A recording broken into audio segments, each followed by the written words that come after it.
పంపించే రోజులు రావాలి అడవిల బతికే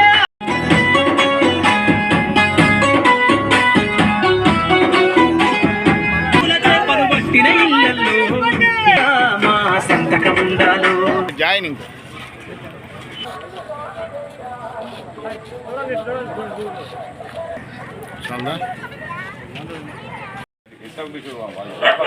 తెలుగుదేశంలో బాధ కాబట్టి నాకేసి అదే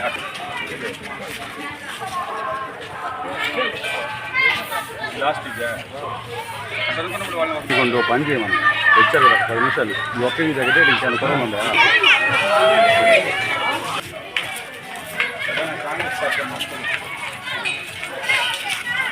అసలు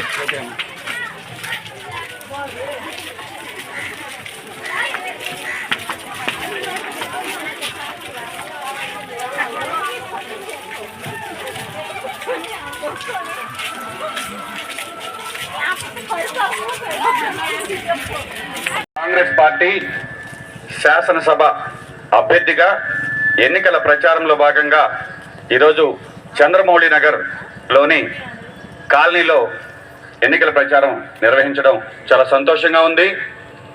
ఈ కార్యక్రమానికి విచ్చేసినటువంటి ఈ చంద్రమౌళి నగర్ కాలనీ వాసులకు అదేవిధంగా నా తోటి నాయకులకు అందరికీ కూడా పేరు పేరున చేతులు జోడించి శిరస్సు వంచి నమస్కరిస్తున్నాను. ఈరోజు కాంగ్రెస్ పార్టీ అనేది ఈ దేశానికి ఈ రాష్ట్రానికి ఎంత అవసరమో ఈరోజు ఇక్కడికి వచ్చిన తర్వాత అర్థమైంది. స్వచ్ఛందంగా బుచ్చి నుంచి నా సోదరుడు షబ్బీర్ ఆధ్వర్యంలో దాదాపు 100 కుటుంబాలు ఈరోజు నా దగ్గరకు వచ్చి మేము కాంగ్రెస్ పార్టీలో చేరుతాం, ఇది మా పార్టీ, దీనిని అందరం కాపాడుకోవాలనేటటువంటి ఒక సదుద్దేశంతో నా సోదరుడు నన్ను ఆశీర్వదించడానికి ఇంత దూరం వచ్చినందుకు చాలా సంతోషంగా ఉంది.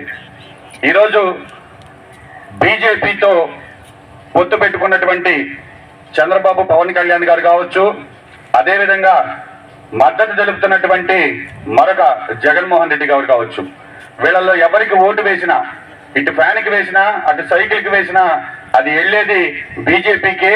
వీళ్ళిద్దరూ కూడా అక్కడికి వెళ్ళి మోకరిల్లేటటువంటి వాళ్ళే తప్ప ఈ రాష్ట్ర ప్రయోజనాల కోసం కానీ ఈడుండేటటువంటి ప్రజల ప్రయోజనాల కోసం కానీ పోరాడేటటువంటి వ్యక్తులు కాదు అనేటటువంటిది ఈరోజు రాష్ట్ర ప్రజానీకం ఒక నిర్ణయానికి రావడం జరిగింది. ఇందులో భాగంగా ఏదైతే ముస్లింలపై దాడులు, క్రిస్టియన్లపై దాడులు, మణిపూర్ ఘటనలు అట్లాంటివి మీడియాలో రాకుండా మీడియా గొంతు నొక్కేసేటటువంటి పరిస్థితి. ఈరోజు దేశంలో ఒక నియంత మోడీ పరిపాలన, అదేవిధంగా రాష్ట్రంలో మరొక నియంత జగన్మోహన్ రెడ్డి గారి పరిపాలన. ఏదన్నా మాట్లాడితే అక్రమ కేసులు పెట్టడం, పోలీసులను పంపడం, బెదిరించడం, వాళ్ళకి రావాల్సినవి రాకుండా చేయటం, ఇట్లాంటి కార్యక్రమాలతో ప్రజలను భయపెట్టి పరిపాలిస్తున్నారు తప్ప ఈరోజు ఏ ఒక్క వర్గం సంతోషంగా లేదు అనే దానికి ఇదొక ఉదాహరణ. మనకి ఈ రాజ్యాంగం రాసేటప్పుడు అన్ని కులాలకు అన్ని మతాలకు సమాన అవకాశాలు ఉండాలి, అందరూ కలిసిమెలిసి ఇదొక సెక్యులర్ కంట్రీ అంటే ఏదైతే విభిన్న జాతులు విభిన్న కులాలను అందరినీ కూడా ఒక చెట్టు కిందకి తీసుకొచ్చినటువంటి ఈరోజు ఆ రాజ్యాంగాన్ని మార్చేయాలనేటటువంటి ఒక దురుద్దేశంతో ఈరోజు మోడీ ప్రభుత్వం ముందుకెళ్లడం దారుణం.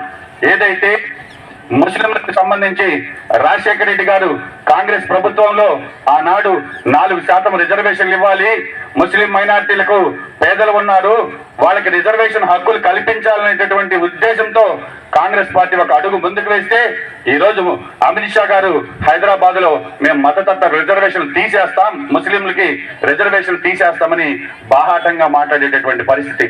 కాబట్టి ఈరోజు ఈ రాష్ట్రంలో ఇటు క్రిస్టియన్ మైనార్టీలు కావచ్చు, ఇటు ముస్లిం మైనార్టీలు కావచ్చు, ఇద్దరు కూడా కాంగ్రెస్ కే మా ఓటు అని స్పష్టంగా ఇంటికి వెళ్ళిన ప్రతి ఒక్కరికి చెప్తున్నారంటేనే ఈరోజు కాంగ్రెస్ పార్టీ యొక్క అవసరం ఎంత ఉందో అర్థమవుతుంది.